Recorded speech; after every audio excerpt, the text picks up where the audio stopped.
Imagine you're a military commander, right? You're staring at a radar screen. Right. Highly stressful situation. Exactly.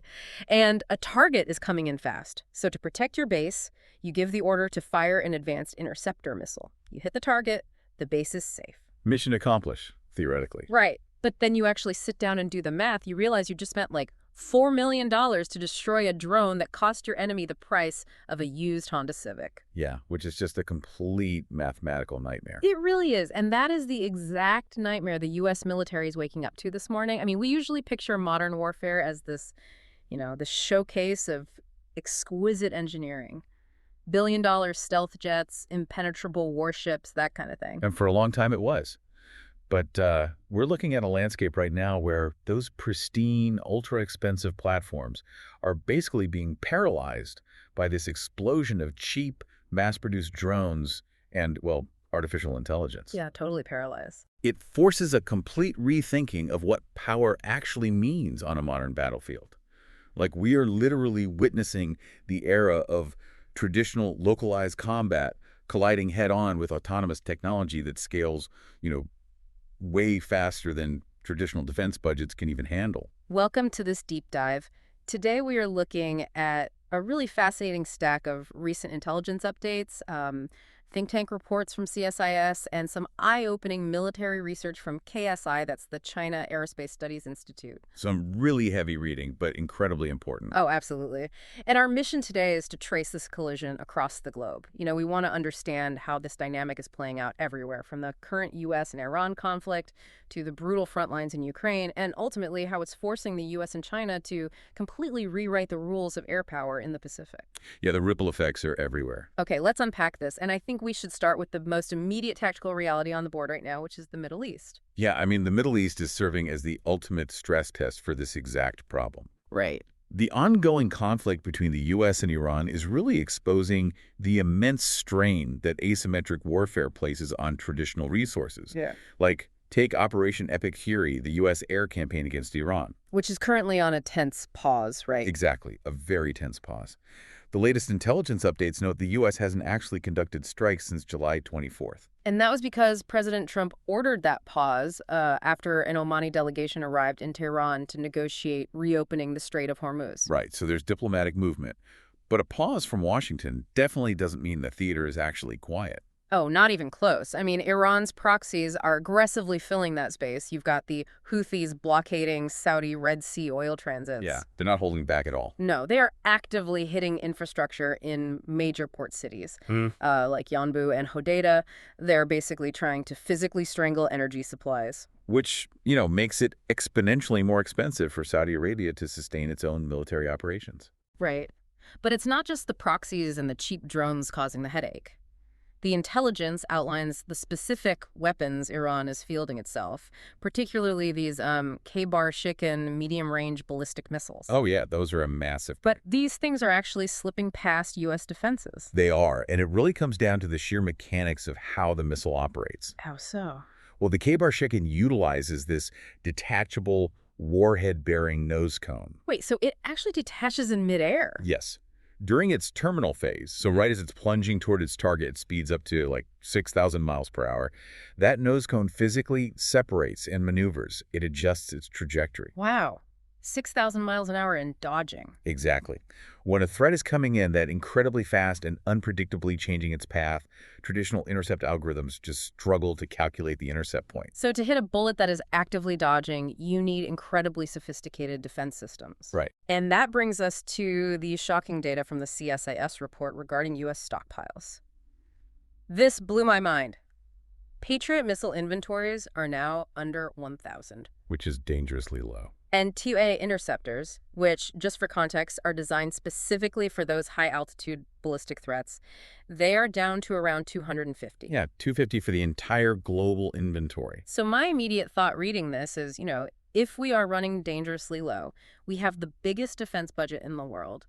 Just spin up the factories and build more. I mean, I get that reaction. but you just can't flip a switch on these systems. Why not? Because a TED interceptor is not some mass-produced consumer good. It requires highly specialized microelectronics, these incredibly complex, solid propellant rocket motors, and a massive, slow-moving global supply chain. So it's not Amazon Prime. No, not at all. It takes years to replenish these stockpiles. And what's fascinating here is that this depletion threatens U.S. readiness globally. Right, because you can't be everywhere at once. Exactly. If you burn through your high-end interceptors, defending bases in one theater, say, the Middle East, against a relentless mix of drones and maneuvering missiles, you literally leave your forces exposed everywhere else on the map. Like using a Ferrari to deliver a single pizza. I mean, sure, it works, but you're going to go bankrupt doing it. That is a perfect way to put it, honestly. And the pressure in the Middle East is only compounding. There's this new intelligence suggesting Iran's supreme leader, Mojtaba Khamenei, is actively pursuing a thermonuclear weapon. Yeah, that was a major red flag in the reports. Now, the sources do clarify that the June 2025 war disabled a massive chunk of their enrichment infrastructure, so their actual capacity is degraded. True. But the intent is still there. And that intent forces the U.S. to maintain this massive presence in the region. Which requires protecting those bases, which drains those exact interceptor stockpiles we just talked about. It's a vicious cycle. And, you know, that financial and logistical bleeding doesn't happen in a vacuum. Adversaries are watching this math, and they are actively cooperating to accelerate it. You mean Russia? Yeah. Ukrainian President Zelenskyy recently disclosed that Russia is actually providing Iran with satellite imagery of U.S. bases in the Gulf. Wow. Just openly handing over the targeting data. Pretty much. They are helping Iran optimize their strikes and conduct battle damage assessments. And that dynamic using cheap tech and shared intelligence to overwhelm expensive traditional militaries, it's playing out aggressively in Europe right now, too. Oh, absolutely. Over in Ukraine, the Russian offensive is just grinding forward with massive, massive casualties. Putin is entirely refusing to freeze the front line. Even though the Kazakh president directly urged him to negotiate. Right, but Putin is just demanding full capitulation. Specifically, he's demanding the Donetsk, Luhansk, Zaporizhia, and Kherson regions. All while pushing this narrative of national unity to the State Duma to justify the staggering human cost.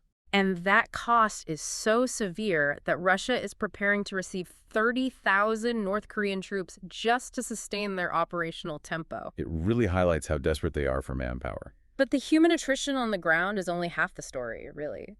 The drone war is fundamentally reshaping the battle space there. Yeah, Ukraine is adapting incredibly fast. They are conducting deep strikes incredibly far behind enemy lines. Like, they recently hit the Tyman oil refinery, which is nearly 2,000 kilometers from the front line. 2,000 kilometers. That is a massive distance for a drone strike. And they're utilizing low-cost, mass-produced weapons like these Dutch Ruta Block 1 cruise missiles, just completely bypassing traditional air defenses. And when you force Russia to pull their air defenses back to protect their refineries deep inland, it suddenly opens up the airspace right at the front. Which is huge for Ukraine. The reports even highlight that a Ukrainian F-16 recently scored its first air-to-air kill against a Russian fighter. That's a major milestone. Yeah, but I think the most mind-bending shift is happening in the water. The naval stuff is wild. It really is. In response to these devastating Ukrainian drone strikes, the Russian Navy is officially forming dedicated unmanned systems regiments. Yeah, they started with the Northern Fleet in July and are already expanding that to the Pacific. Okay, I have to play devil's advocate here for a second. Go for it. How does a massive, multi-billion-dollar Russian warship, equipped with radar that can literally see for hundreds of miles, get repeatedly crippled by what is essentially a remote-controlled jet ski packed with explosives? Like, does this mean the era of the giant traditional warship is just ending? It's a totally fair question. And honestly, it really comes down to radar horizons and just the physical environment of the sea. Okay, break that down for me. So naval radar is optimized to look up and out, right? It's searching for aircraft or large incoming missiles breaking the horizon. Right, looking for big threats in the sky. Exactly. But a waterborne drone is small. It's usually made of fiberglass or composite materials, and it rides incredibly low in the water. So the radar basically just doesn't see it. It just gets lost in the wave clutter on a radar screen. By the time the ship's sensors can actually distinguish the drone from a wave, it might only be a mile or two away. Oh, wow. And if that drone is coming at you at 50 knots, that gives the ship's crew mere seconds to manually target and destroy it. Seconds? That's terrifying. Now imagine Ukraine, sends a swarm of them from multiple angles at the exact same time. Traditional layered naval defense simply collapses. It's just too much to process. Okay. So we have the U.S. draining its critical interceptor stockpiles in the Middle East and Russia literally reorganizing its traditional naval structure just to survive cheap sea drones. Yeah, the big guys are struggling. And when you look at the global board, the biggest strategic benefactor of all this attrition is China. Without a doubt. The CSIS analysis is very explicit about this. The munitions being expended in the Middle East create a severe near to medium-term risk for U.S. readiness against China. Because they're watching us use up all our best stuff. Exactly. Military planners are staring down the Davidson window. And that's the 2027 timeline for potential Chinese military action against Taiwan, right? Yes. 2027 is coming up fast. And Washington is scrambling to fix the math before that window opens. Like, the Trump administration requested a $95 billion defense budget alongside a $21 billion war supplemental, heavily focused on rebuilding these exact interceptor inventories. But it's turned into a massive political dogfight. It always is. Congress is battling the White House over guardrails on this proposed Trump-class battleship program. They are demanding that the underlying weapons technology is actually fully mature before they start bending steel. Which makes sense. You don't want to build a ship for weapons that don't exist yet. But meanwhile, Taiwan isn't waiting for the U.S. to sort out its supply chains. No, they are moving fast. They see what is happening to the Russian Black Sea Fleet, and they're adopting that exact playbook. Taiwan is aggressively pushing a $6.6 billion attack drone plan, and they've already ordered dozens of sea drones. So they are building an asymmetric defense specifically designed to overwhelm Chinese naval assets in the exact same way Ukraine is crippling Russia's. It's the drone swarm strategy. And the temperature in the region is just boiling right now. Trump has been discussing Taiwan arms sales directly with Xi Jinping, and a Chinese ship recently opened fire in Japan's economic zone in the South China Sea. Tensions are incredibly high. Here's where it gets really interesting. If you want to understand how a war in the Pacific would actually unfold, you have to understand how China is planning to target its enemies. And spoiler alert, it is not traditional warfare. Not at all. To see the blueprint, we really have to look at the research from KSI. Right, the China Aerospace Studies Institute. Yeah. They analyzed native language, Chinese military doctrine. And what they found is that the PLA China's military is obsessed with transitioning from what they call mechanized warfare to intelligentized warfare. Intelligentized warfare. Yeah. The entire goal is to master the kill process. Okay, let's break down the evolution of that, because the terminology they use really tells the whole story. The baseline military concept we've used for decades is the kill chain. Right, the classic kill chain. And a kill chain is basically a linear, step-by-step checklist to hit a target. You find it, fix its location, track it, target it, engage with a weapon, and assess the damage. It's very sequential. It's like a single highway. If one link in that chain breaks, say your radar gets jammed at step 2, the mission stops. It fails. Which is a huge vulnerability. So militaries naturally evolved to the kill web. A web, okay. Instead of a single highway, a kill web is more like a city grid. Yeah. If a sensor goes down, you have alternate routes and different nodes you can tap into to get the targeting data to the weapon. It was much more resilient. Yes. In fact, U.S. Space Force General Saltzman recently warned that China has already fielded a highly advanced satellite-enabled kill web that currently holds U.S. forces at risk. But the CSI report says China isn't stopping at a web. Their ultimate goal for intelligentized warfare is the kill mesh. Yeah, the kill mesh is the apex of this evolution. It is a hyper-networked, AI-driven collection of nodes across space, cyber, air, and sea. So what's the difference between a web and a mesh? The critical distinction is that a kill mesh requires artificial intelligence algorithms to independently determine the sequence of steps to hit a target. There is no predetermined route whatsoever. Oh, wow. So if you're wondering how this actually changes things, think about the algorithms you interact with every day. The CSI research explicitly notes that the PLA is looking at commercial order management technology. Like ride-hailing apps or food delivery services? Exactly. When you open an app for a ride, an algorithm instantly evaluates dozens of variables, right? Driver location, traffic patterns, fuel levels, user ratings. It processes all of that in milliseconds and just magically pairs you with a car. Now translate that commercial algorithm to a battlefield. It's terrifying, honestly. Say a satellite spots a U.S. aircraft carrier. Instead of sending that data to a human command center to slowly, deliberate over which weapon to use, The AI algorithm just takes over. It instantly evaluates the fuel levels of nearby drone swarms, the payload capacity of a distant submarine, the current radar threat in the area, and it dynamically matches the absolute optimal weapon to the target in real time. Like water flowing around rocks, it's unstoppably finding the path of least resistance. It's basically outsourcing the trigger to bypass human reaction time entirely. Exactly. If we connect this to the bigger picture, the goal of a kill mesh is to completely remove human bottleneck speeds from warfare. Because humans are too slow. Way too slow.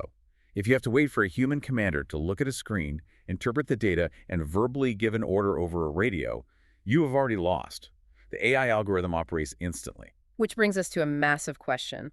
If China is building an AI-directed kill mesh, and adversaries are already overwhelming our multi-million-dollar interceptors with cheap drones in the Middle East, how on earth is the United States adapting to this? Well, for this, we have to turn to a recent CSIS panel that featured some top Air Force thinkers. General Jim Slife and Lieutenant General Clinton Outright. Yes. And they were analyzing recent U.S. air campaigns. What they revealed is that the U.S. is executing a dramatic shift in how it projects air power. Moving away from what we did for the last 2 decades. Right. For 20 years during the global war on terror, the Air Force operated decentrally. They basically provided counterinsurgency overwatch. Just flying in circles in uncontested airspace, waiting for a radio call from ground troops to drop a bomb. Exactly.